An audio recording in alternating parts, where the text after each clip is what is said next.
I'm working on this new novel, okay? And I need to come up with a character name. This character is cruel. I mean, evil, mean, a devil type of character. Let's see, they're cruel. The cruelest thing they want to do is to kill some puppies of a certain breed and make a coat out of it. Cruel people.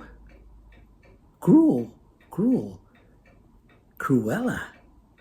Yeah, she'll be a devil. DeVille. Cruella DeVille. That's the name of my new character, my new novel. What? Ooh. Disney? Oh. Okay, I'll have to come up with something new. Get the idea?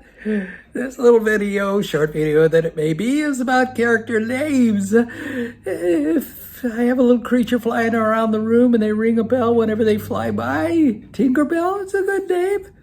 Some names of characters are allegorical, like Grace, or Hope. Are they people that are full of grace and full of hope? It's something to think about. You know what I mean?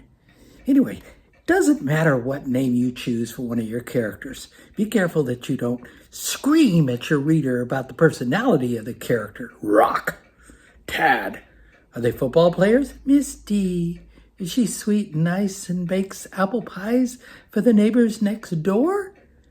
Be real careful about that. And be careful about the different iterations of the name you might choose. I actually knew a woman once named Lima. Lima. I think she was from South America. Her last name was Bean. Her parents had a farm or something.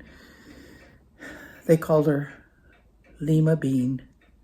But in college, they called her Lima Bean.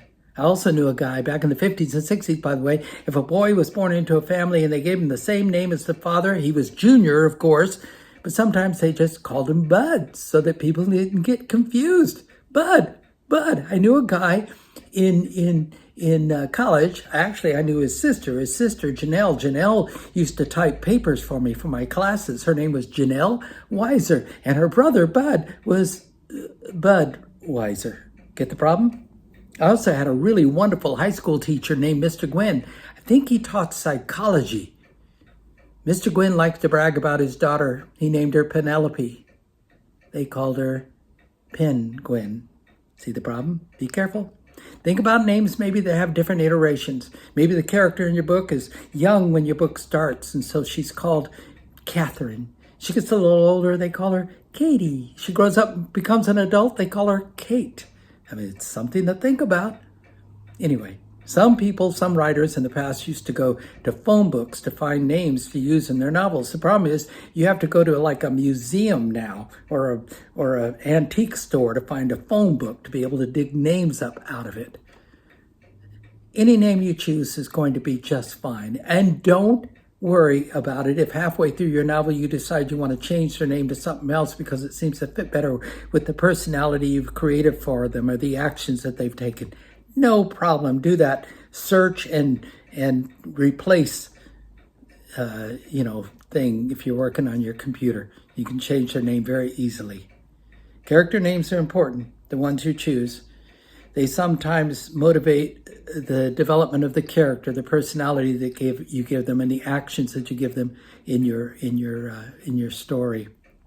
I once wrote a novel that had 4 very distinct women, and the choice of their names, it was very important, I thought, because their names in a way kind of reflected who they were in real life, their ethnicity, their background, their wealth. Give the same thought to the names of the characters you choose for your writing. All right, okay, let's see. I got to go back and work on this. It can't be Cruella DeVille. What can I come up with? I'll figure it out, just like you will. Take care. Bye now.